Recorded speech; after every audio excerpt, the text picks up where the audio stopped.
Is the appearance day of Sri Advaita Acharya. And I thought what we'll do today is study some of the lessons that we can learn from Advaita Acharya. So let us begin. I hope you're going to let me share my screen. Oh, yes. Okay. And give me a second here to. Okay. Share my screen. So I thought we'd start with this verse from the Chaitanya Charitamrita. It's actually an easy verse to memorize even. Chaitanyara dasa muni, Chaitanyara dasa. Chaitanyara dasa muni, Tanra dasera dasa. I am a servant of Lord Chaitanya, a servant of Lord Chaitanya. I am a servant of Lord Chaitanya and a servant of his servants.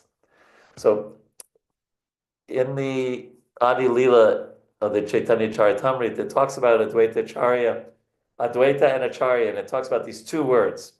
And the Advaita part, spoken especially in the beginning of the 6th chapter of the Adi Lila, it's about him being God, being Mahavishnu, and the divinity. We're going to focus more on the word Acharya, his feeling himself a devotee of Lord Chaitanya, as we just read, and teaching by example. So this first point about being a servant of the Lord. A little later in that chapter, it says, the sweetness of Lord Krishna is not to be tasted by those who consider themselves equal to Krishna. It is to be tasted only through the sentiment of servitude. So I think I gave class not too long ago in Bhakti Center, and I talked about these two words, Chesta Rupa and Bhava Rupa. So if it's a repeat, it's such an important topic, it's worth repeating. That Chesta Rupa is the activities, what we do, whether we pick up our beads or whether we're, doing accounting for the temple or distributing books or majority. It's the activity, and then the bhava is the mood, right? And we can learn a lot about the mood of bhakti from Advaita Acharya, right? He's so, I'm the servant of Lord Chaitanya, I'm the servant of Lord Chaitanya, I'm the servant of Lord Chaitanya. And it's, and service means love, ultimately. Service means love. Prabhupada, as we all know, he didn't just say, most people translate bhakti as devotion. He said devotional service. So the service and devotional, sometimes I say, yeah, I'm doing devotional service. We say it so kind of casually. But if we just think what those two words mean, devotion and service, devotional service, yeah. It's who we are. It's our swarup, just like the swarup of sugar is to be sweet. If it's not sweet, it ain't sugar. And the swarup of a chili is to be hot. So it's the essence of that chili, it's the essence of sugar. So our essence, our actual identity is Krishna's servant.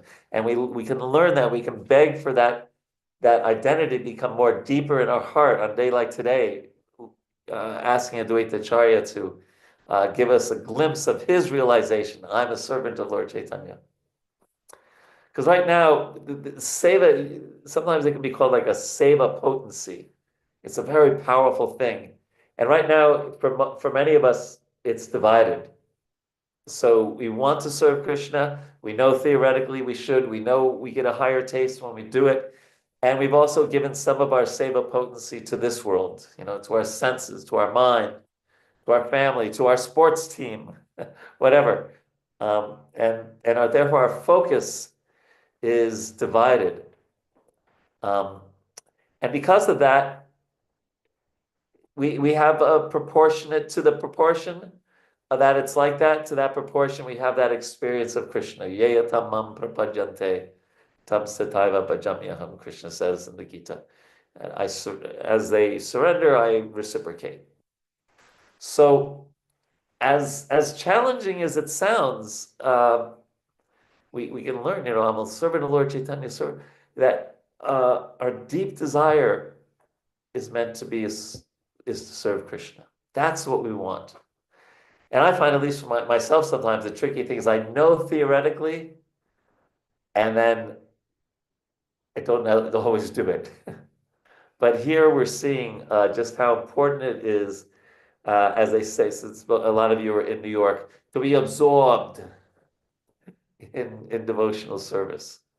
So let's talk about the next lesson we can learn from, and I'm going to do like two of these and then ask for questions and comments. Then I have five altogether if we have time, lessons from the Chaitanya Charitamrita. So talk about being absorbed. There's one verse from the Chaitanya Charitamrita, the same section. He appealed to Sri Krishna with loud calls and thus made it possible for Krishna to appear. So you could just, I mean, he wasn't distracted by by some WhatsApp message. Right? He was completely fixed and calling. You can just imagine Advaita Acharya just calling out in the loud calls to make it possible for Krishna to appear. I was listening, a godbrother of Srila Prabhupada's was relating to a conversation he had with a contemporary of Bhaktivinoda Thakur's who lived next door to Bhaktivinoda Thakur in Godrumba. And he would say how he would hear Bhaktivinoda Thakur, he would wake up at 3 in the morning and he'd hear soon after that in a very loud voice in his garden calling out to Krishna. Very much like he was talking to another person, which of course the holy name is is a person. But and just how Bhaktivinoda Thakur was just so devotional and so absorbed in this mood of calling out, just like we're seeing here, we're hearing here about Advaita Acharya being in that same kind of absorption. So at least, at least we want to try, and I'm talking to myself more than you all, at least make the effort when we're chanting and reading, especially, to be absorbed, to try to avoid the dopamine hits of distractions, message that comes up on our phone or this or that. I mean, ultimately, one day, absorbed, always remember Krishna, never forget him, always remembering him. But at least when we're chanting, and at least when we're reading, as hard as that is, because, Krishna Buli Se Jeev, Anadir Bahimruk, we've turned our back on Krishna. We have like real issues with Krishna. We have this existential hand to the face to Krishna. And so it really comes out when we're chanting sometimes or reading, especially chanting for me, that to really be sincere and listen to the chanting and not try to do anything else while I'm chanting. But Krishna reciprocates with that effort.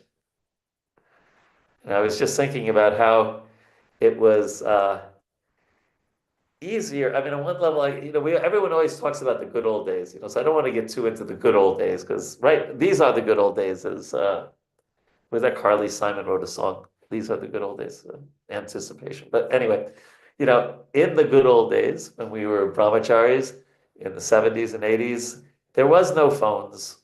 I mean, except for ones that had a cord next to it that cost $2 a minute to call long distance. There was, we didn't read newspapers unless we were looking for, Sankirtan events. I barely knew who the president of the United States was. Really, I don't even know if I knew who the president was after a few years in the ashram. And so there were a lot less distractions. Today we have so many more, just so many challenges just having a phone. The whole world is at our fingertips, right? So, but Lord Chaitanya will appreciate our efforts to try to be absorbed in the holy name, in spite of all the distractions that we have in our lives. So let me see, was there something else I want, absorption. Yeah, we want to be absorbed in this relationship that we have with this person named Krishna. So absorption and being in the mood of servant of Krishna. Thoughts, comments, questions before we move on to other aspects of Advaita Acharya's teachings.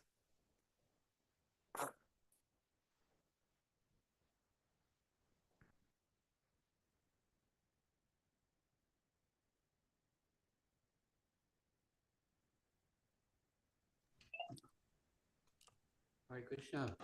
Good morning. Good morning, Aditi. Nice to see you. Nice to hear from you.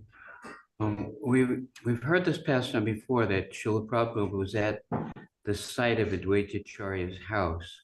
And there's some kind of a temple there. And Prabhupada was in the back of the room.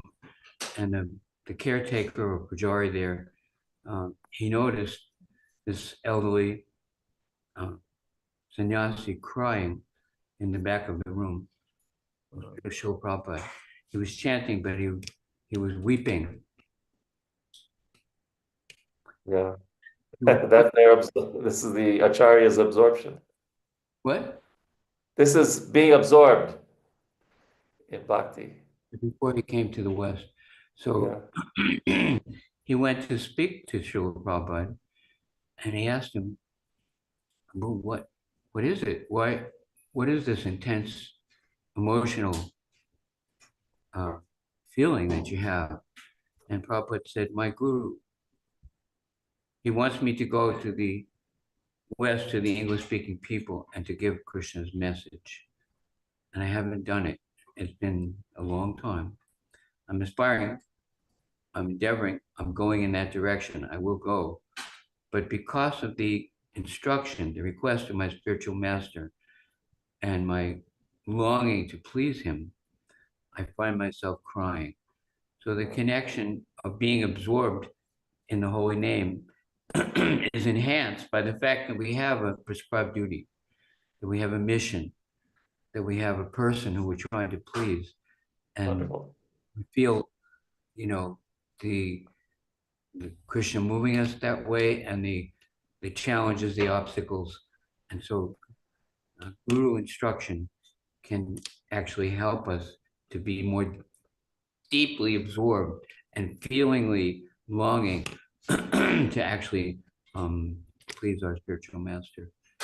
Well, that is a perfect segue into the next point, a perfect segue. So I'm going to do that. So if you have other questions, I'll ask for questions after this point. But since Hari Prush just teed that up so well for me, we're going to go to that next point. So this verse here, so Advaita Acharya thought, if Sri Krishna were to appear as an incarnation, he himself could preach devotion by his personal example. So this is, he's playing the role of the Acharya. This is the mood of an Acharya, to make arrangements so that Krishna, not that I have all this mercy to give, but to make arrangements so that Krishna, Lord Chaitanya, can give mercy. And we see this really, it's illustrated really wonderfully in the Jagai and Madai and Lord Nityananda and Lord Chaitanya Leela. We won't tell the whole story, obviously. Everyone here knows it. But how Lord Nityananda was playing the role of guru, and how he orchestrates this whole Leela, not so Lord Nityananda, can give mercy, but so that Lord Chaitanya would give mercy to Jagai and Madai. So the whole Leela, even that Madai, throws the clay pot and it cuts him. But then Jagai stops him from doing it a second time, and then Lord Chaitanya comes with his Sudarshan. He's about to kill everybody, kill the two brothers, and Lord Nityananda then can say, wait, Jagai has performed devotional service. He stopped Madai, and then Lord Chaitanya gives mercy to Jagai, and then it flows over to Madai.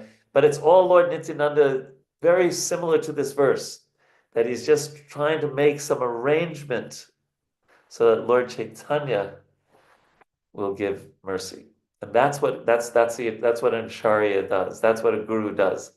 Um, in the Gita, we hear that nimitta matram bhavasavya sachin, where Krishna is saying, you just I got this, and you just become an instrument.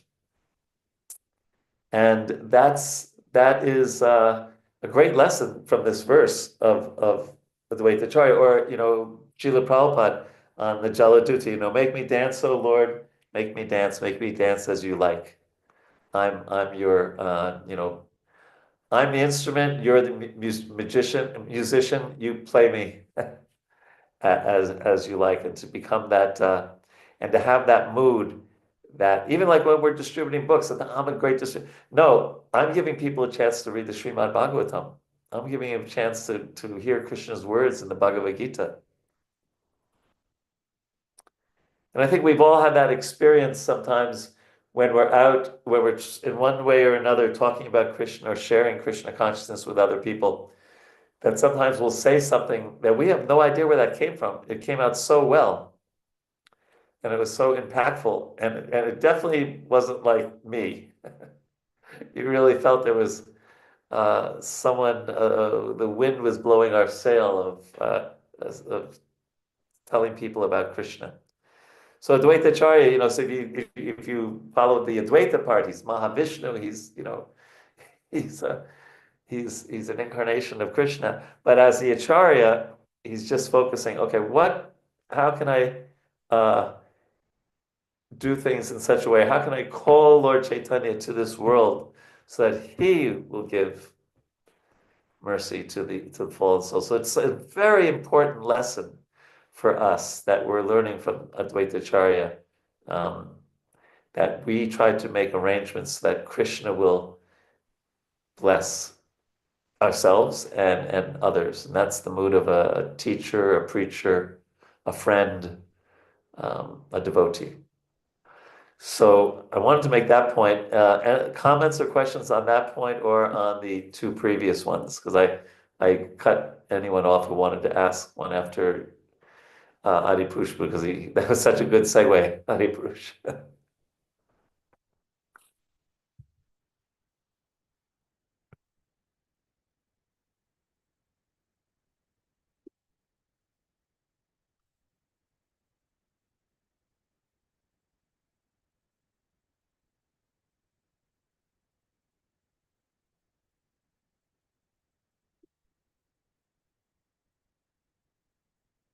Gosh, oh wait, in the chat? No, there's no chat, just Henry saying yes. Okay, be that way. We'll continue. All right, so the next verse. So, from the Chaitanya Charitamrita. I shall worship Krishna in a purified state of mind. I shall constantly petition him in humbleness. In humbleness. So I was thinking again, so he's absorbed, he's petitioning, but how is he petitioning? Prabhupada translated as humbleness. So humility. I was thinking about Acarya. I've been thinking a lot about the chapter 38 of the 10th canto lately in Acarya. So in the first three, from like verse 3 to verse 7, he's kind of explaining he says, but enough of such thoughts. After all, even a fallen soul like me can have the chance to behold the infallible Supreme Lord. For one of the conditioned souls being swept along in the river of time may sometimes reach the shore. So from verse 3 to 7, he's expressing his fallen nature. But as a very important lesson for him, he doesn't leave it there. He doesn't get into a whole low self-esteem thing.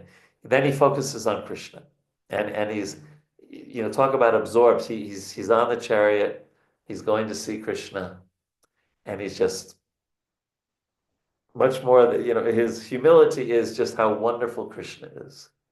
So he'll say things like, "Those lotus feet are worshipped by Brahma." This is coming to his mind as he's driving the chariot. Those lotus feet are worshipped by Brahma, Lord Shiva, and all the other demigods, by the goddess of fortune, and also by the great sages and Vaishnavas. Upon those lotus feet, the Lord walks about the forest while herding the cows with his companions, and those feet are smeared with the kumkum from the gopis' breasts.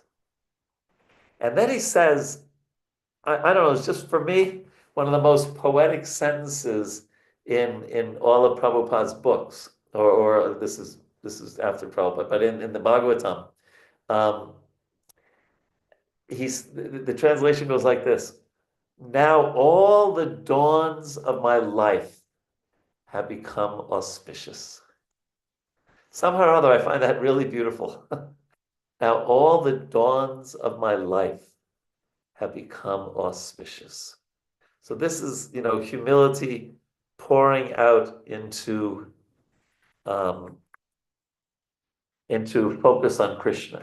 So he's not just becoming a neurotic, self-absorbed, low self-esteem wala, but he's focusing on just how wonderful Krishna is. So that's the mood of a devotee. Okay, Krishna's so wonderful. I'm still got a long way to go, and then becoming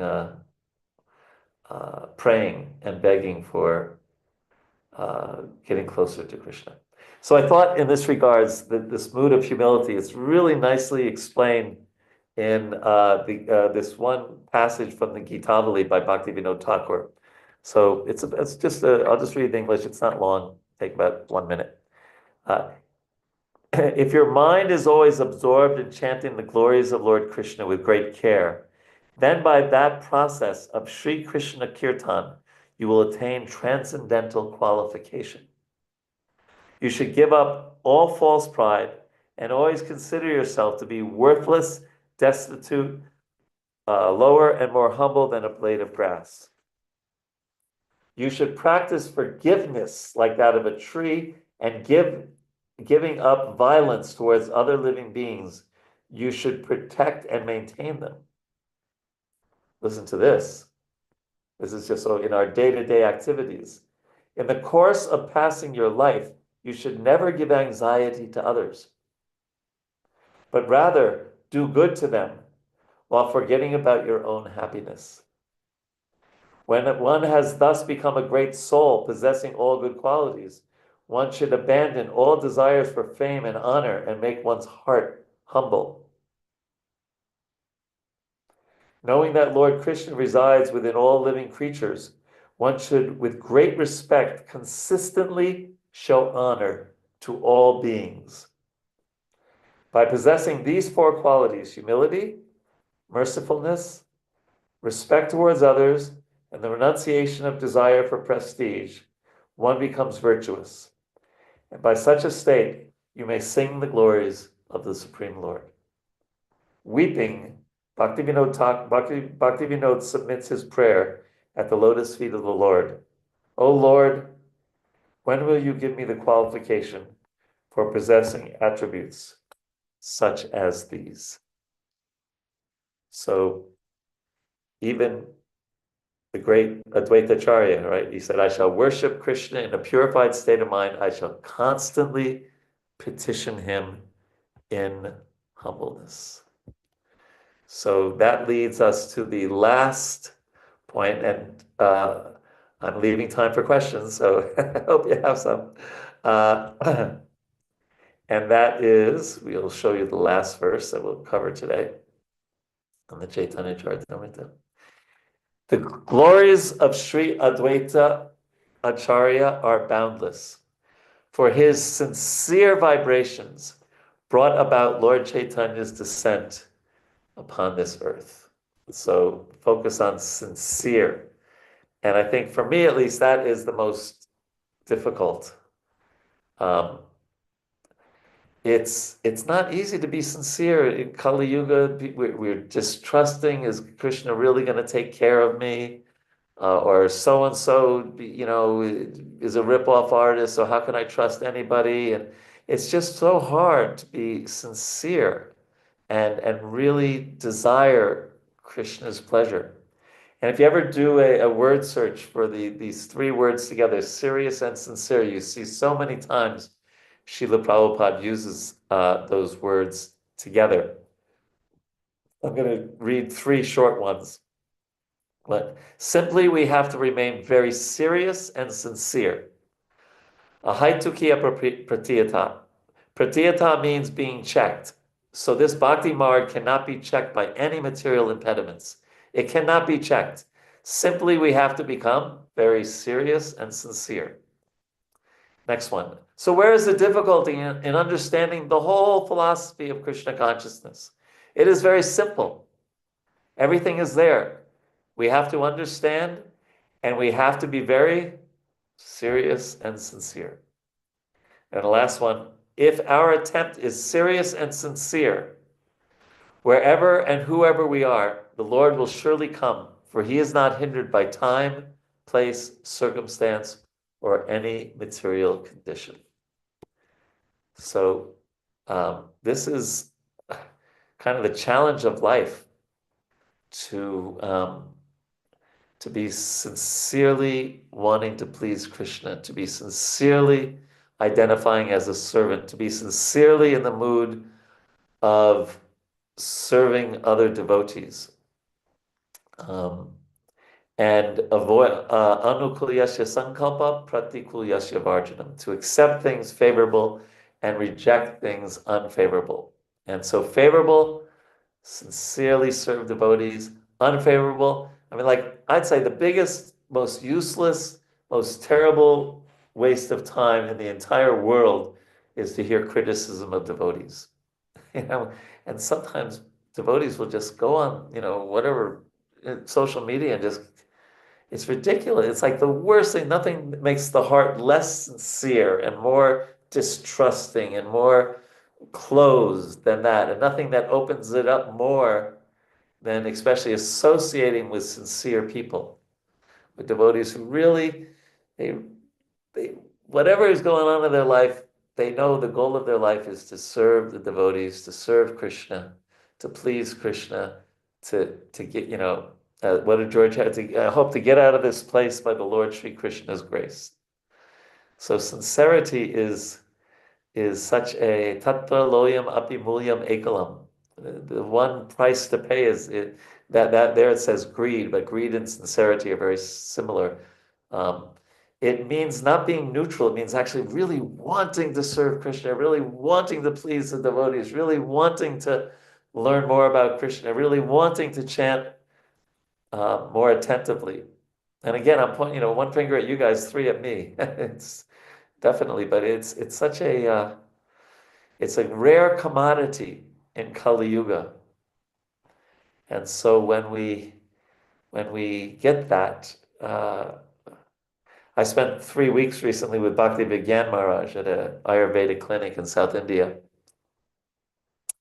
He's so damn sincere. This is like a New Yorker part talking, but how painful it can be sometimes to associate with sincere people. It's actually like, oh, it's painful because I feel like such a louse in their association. That's what I mean. Of course, it's wonderful, but it's painful in that sense. You just feel like, oh God, where's a rock that I can hide under? Brahmatirtha is like that also, just being with Brahmatirtha, he's so damn sincere. His jokes are terrible, but his sincerity is amazing. So that we should search out. If we don't feel sometimes sincere in our heart, search out those who are sincere, and because Krishna consciousness is caught as much as it's taught. And when we associate with people who are sincere, it really rubs off. It really rubs off, and you get good habits also. My wife's another one of those sincere people. So she 6 months a year we're not together, but we spent 3 weeks also at this health retreat, and she just has this great habit of reading a lot. And so I just noticed, even now I'm back in Govardhan, she's back in America, but I've taken up that habit. So just by that association, I picked up a really good habit of, whenever there's a spare moment, picking up a book and reading it instead of, a YouTube video. or whatever. And so what did we cover here today with the lessons from Advaita Acharya? Being in the mood of a servant of Krishna, being absorbed, being in the mood of being an instrument of the Lord, practicing humility, and practicing sincerity. So there's 15 minutes for questions and comments. I just wanted to comment on your warning against criticism. I think that's really important for us to all hear. My friend Raghunath of Wisdom of the Sages, he has his pillars of bhakti, and he says, don't blame, complain, or criticize. And if we can just avoid criticizing, and it's not just criticizing devotees, but really criticizing any person, any other human being, is violence, because words are violence. So we don't want to be violent, and we don't want to criticize, and it just puts us in the wrong mood. When we were kids, we were taught, if you don't have something nice to say, then don't say it. Yes. And why can't we just live like that today? But thank you very much for warning us against the dangers of criticism. And Henry is speaking from personal, I spent 5 months.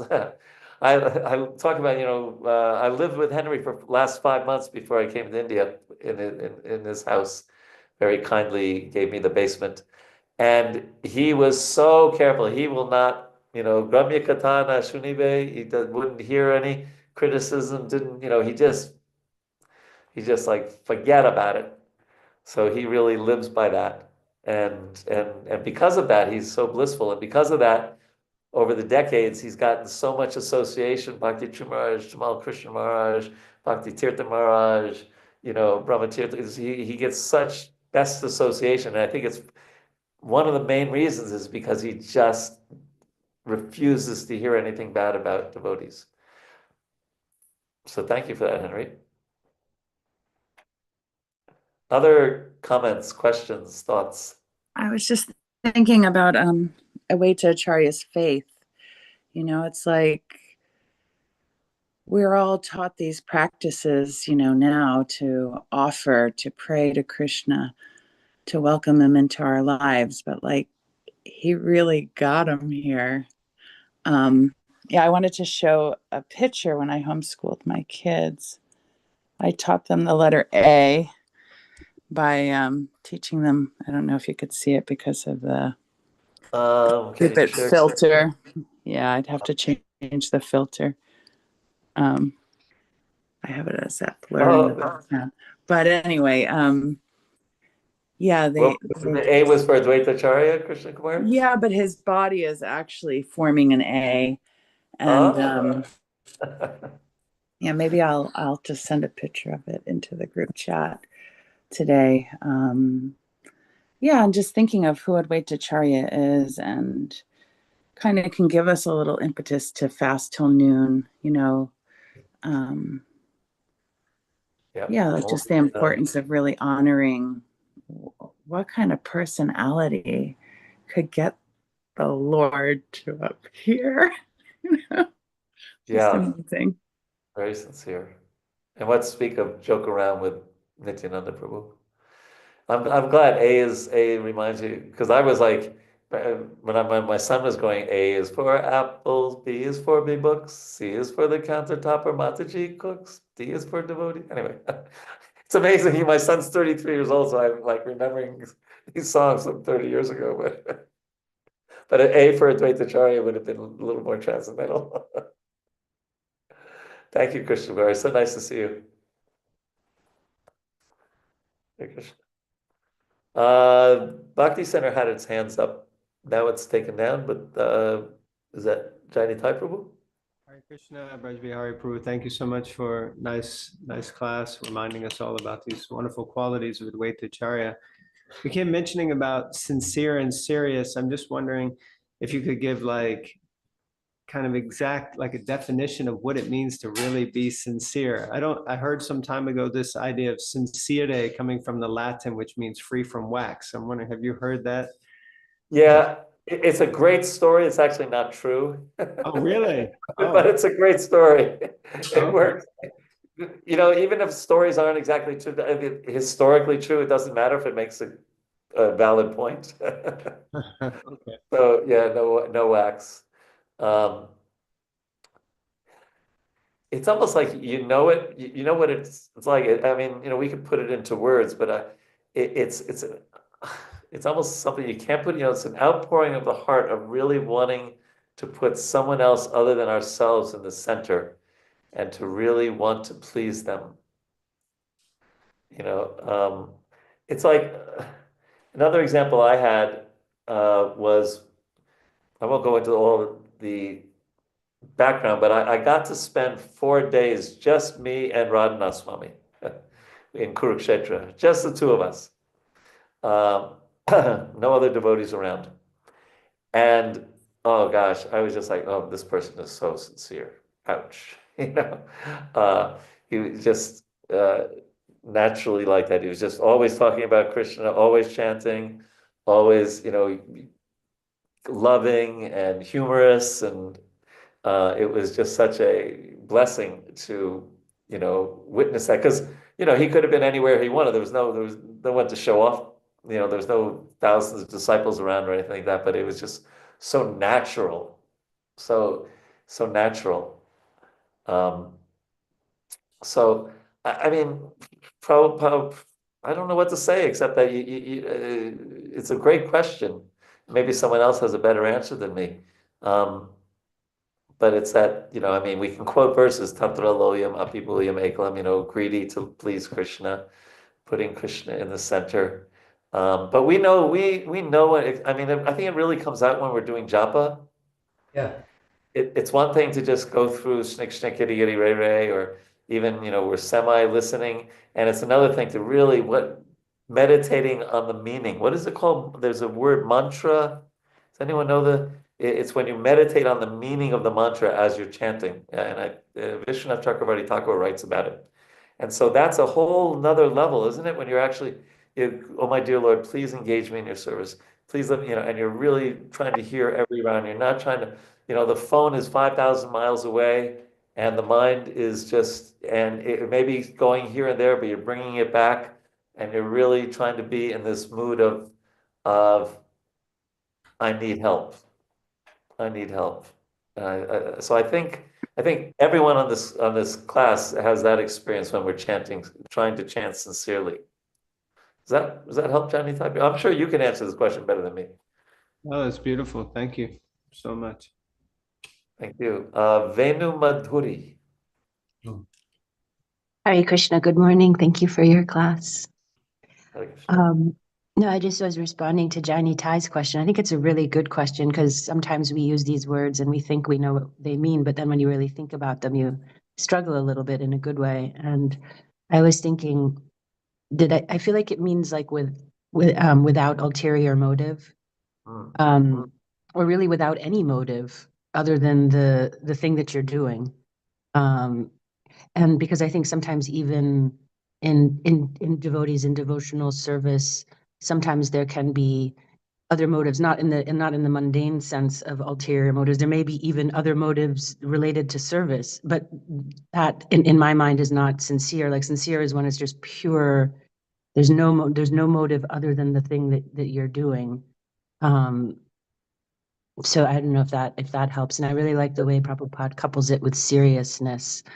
And I think that Radhanath Swami is such a great example of that you just gave, in that he's very, you never get the sense that there's any ulterior motive, any motive other than the thing that he's doing, the thing that he's saying, but he also has a gravity about him. But at the same time, like when he's joking, as you say, or laughing, it's towards further it's towards advancing Krishna consciousness, like every part of it. But so it's serious too. So I like the combination of those, but I don't know if the the nuance about motive is helpful at all. And I just No, it's very lastly helpful. want to say, as a New Yorker, I am always very absorbed in your classes, and I'm appreciative of how absorbing they are. Thank you. Yeah, well, you just brought up the most important verse in the Bhakti Rasamrita Sindhu. Anya Abhilas Other desires, abhilas, should become sunyam, zero. And then what are those? Those are ones for one's own personal enjoyment or some kind of, impersonal jnana karma and avritam. Other desires should not cover our bhakti. And then our bhakti should be anukul, means I just want to please Krishna. Anukul, and it's focused on Krishna. And that's the main verse of the Bhakti Rasamrita Sindhu. So you brought it out so nicely. And also another verse, Atashi Krishna Nabavi Nabavet Grayam Indriyai Sevan Mukhehi Jivado, turning our face to service. Service. I'm a servant. It's such a beautiful point. Thank you for bringing that up. And for your lovely New York accent. There's a hand up, Min Kim. Thank you so much. I was wondering, the seriousness, being serious in Bhakti path, how do we not confuse or conflate that quality with being harsh or critical of others and to myself in our practice? It's a good question. It can mean so many different things, right? That word. And I probably over the years I've been reading Prabhupada's books, I probably have thought of the word differently in different decades. It doesn't mean not having a sense of humor. Prabhupada had a great sense of humor, right? Krishna has a great sense of humor. So it's not that. Anyone want to put in the chat the dictionary definition? Sometimes that's a Vaisheshika Prabhu trick. He likes to. What's the dictionary definition of that?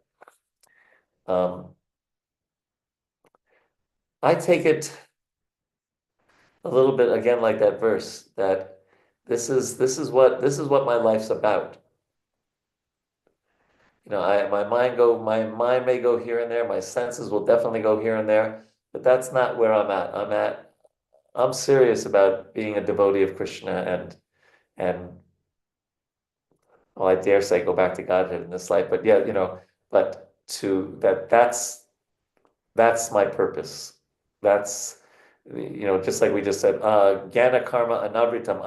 Anavritam means to not cover. So yeah, I might do a little this, I might do a little that, and hopefully one day I won't do any little this or that, but it doesn't cover who I really am. I'm a servant. I caught myself because one time Prabhupada said, as devotee doesn't think I'm a devotee. That he said that's very high, that I'm a servant. And that's the core identity I'm trying to develop.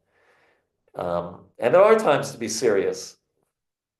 There are times to be. One time I gave a Bhagavatam class maybe I told that at this here recently. Anyway, I gave a class on Vamana Dev's appearance day, and I was kind of smiling as I was telling the Leela, the pastime. And after the class, Vraj Prabhu came up to me and he said, "You were smiling. Wipe that smile off your face. This is a serious pastime." So there's time, a devotee is a great judge of time, place, and circumstance. So there's a time to be very sober and serious, and there is not joking around. And then there's times to be a little more lighthearted. So the only problem is if we do the wrong thing at the wrong time. So there is that seriousness. And there is even that time when we might go up to a really good friend and say, "Prabhu, you are in Maya. This is nonsense. Get it out of your head. Forget about it. Get it together, out of affection, out of love." So there may be times when we're like that. That's a great question. These are all such good questions. Additionally, our time, I believe, is up for the day. Okay, Can I have my question, Vraj Vihari Prabhu, very quickly? Some devotees chant the same round. I mean, we all chant the same rounds. We're all offered the same philosophy, the same processes. But some devotees become sincere, surrendered, affectionate souls, and some other devotees drift into this stinky thinking. Why is that? Where's that wrong exit that some devotees take and drift into criticism? Uh, well, because we have free will. And those devotees who don't do that, they may have had to overcome that sort of stuff in a previous life. So they're further along the path, but it might not just be because of this life. It might be for so many other lifetimes because it seems to be like one of you see it's in the Chaitanya Charitamrita, it's Shishupal, it's Kamsa, it's everywhere in our literature. People who don't think so highly of Krishna or Krishna's devotees. So it's one of perhaps the greatest obstacle on the path. And so devotees who don't have that in their heart, they've overcome that either in this life or in a previous life, where there's other ways to look at it. They've gotten really good association. They've taken advantage of really good association, or you just get with it. Don't listen to that stuff. It's just, we all know what it's like. It just makes the heart. Is that all right? Thank you, Prabhu. Thank you. Yeah. Wonderful class.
way by which we can attain pure devotion. Bow down to his lotus feet with great awe and reverence. By his grace, look across the ocean of material suffering and obtain the mercy of Krishna. My only wish is that my consciousness purified by the words emanating from his lotus mouth. Attachment to the lotus feet is the perfection that fulfills all desires. He opens my darkened eyes, fills my heart with transcendental knowledge. He is my Lord, birth after birth. From him ecstatic prema emanates. By him ignorance is destroyed. The Vedic scriptures sing of his character. Our spiritual master is the ocean of mercy, friend of the poor, and the Lord and master of the devotees. O Master, be merciful unto us. Give us the shade of your lotus feet. May your fame be spread all over the three worlds. We take shelter at your lotus feet. Jai. Jai. Thank you, Janitai Prabhu. Hare Krishna. Welcome to the Afterglow. Dear devotees, thank you for sticking around. Once again, happy Advaita Acharya Appearance Day. Advaita Acharya is a great saint to pray to bring Krishna in our life. When I first joined this movement, this was the first major festival I attended, Advaita Acharya's Appearance Day. He's my patron saint. And I pray to Advaita Acharya. Ram is helping me.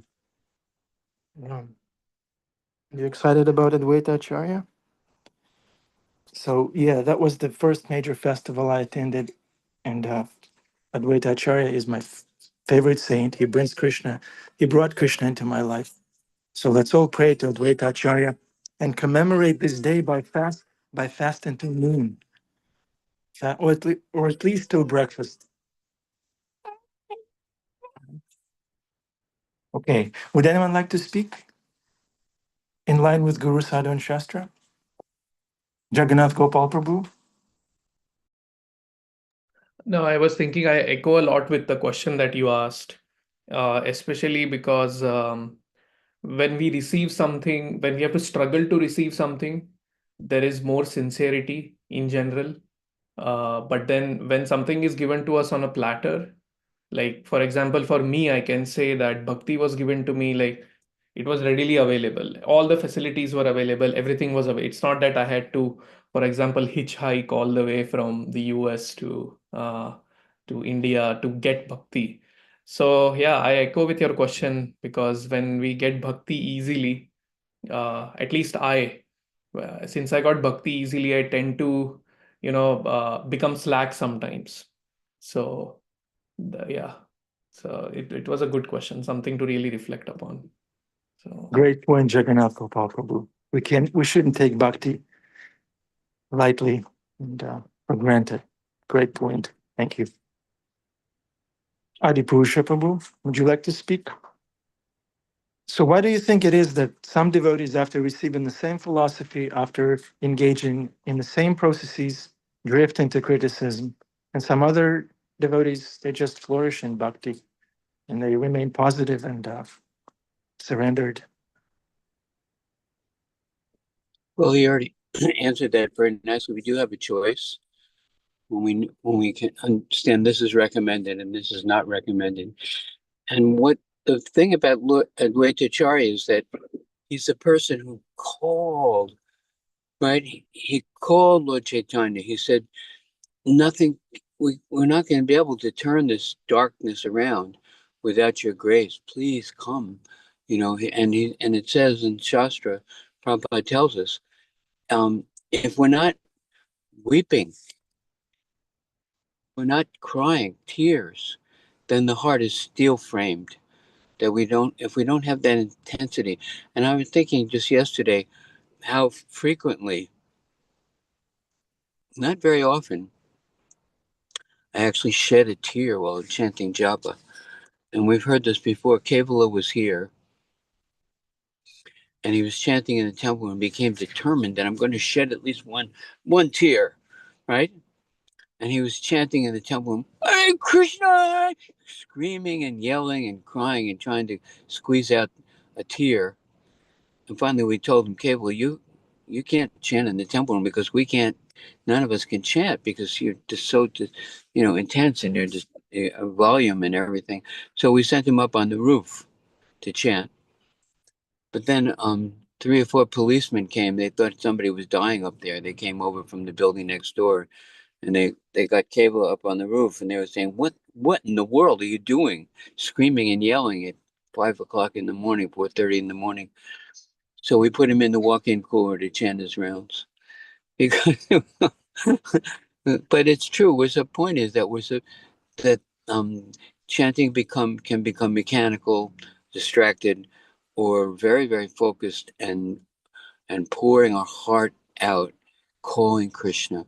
And just like Advaita Acharya called Krishna into that time and place, each of us is, it's incumbent upon each of us to do our share of calling Krishna into our sphere of influence in life, right? We're all in the walk-in cooler. And Krishna will come. Thank Krishna you. can hear us even if we're in the walk-in cooler. Yeah. Yeah. Thank you, Adipusha Prabhu. Thank you. Krishna Chandra Prabhu. Thank you. So I wanted to say a little something about criticism, especially in our community, in general, society, devotee society.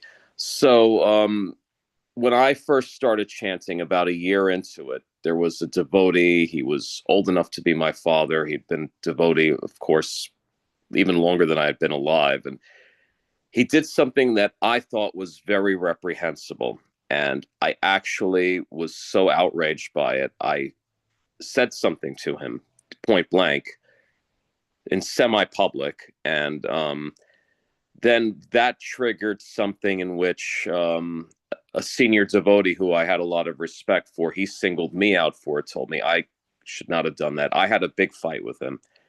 And then we weren't friends. And unfortunately, I mean, we were kind of, we would see each other at programs occasionally, would be okay, but it's like we were never friends again. And then one day he suddenly passed away. And I felt really sorry. To this day, I feel really bad about it, that all these things kind of triggered that. And anyway, I mean, if I could have done it all over again, I would have just spoke to that devotee, the other devotee, my friend that I lost contact with. I would have just told him what my concerns were. I mean, and I think that's what we should do. If we feel the inclination to criticize, or if we feel something is not right, we can talk to a senior devotee, not in the spirit of gossip, but just to, I guess, for our own help, or if we think others need help, we can speak to that senior devotee. And then after that, if necessary, we just avoid whoever we think is not whatever. I mean, criticism has extremely serious consequences. We need to be careful. Thank you, Krishna Chandra Prabhu. Yeah, there's a proper way of communicating within the bhakti culture. There's a proper way of doing things. Absolutely. Thank you. Okay, Ram is wrapping up the afterglow. Ram, say Hare Krishna. Say happy Advaita Acharya appearance day. Okay, we're wishing you a wonderful day. Thank you for your association. We love you and we need you on a daily basis. Hare Krishna.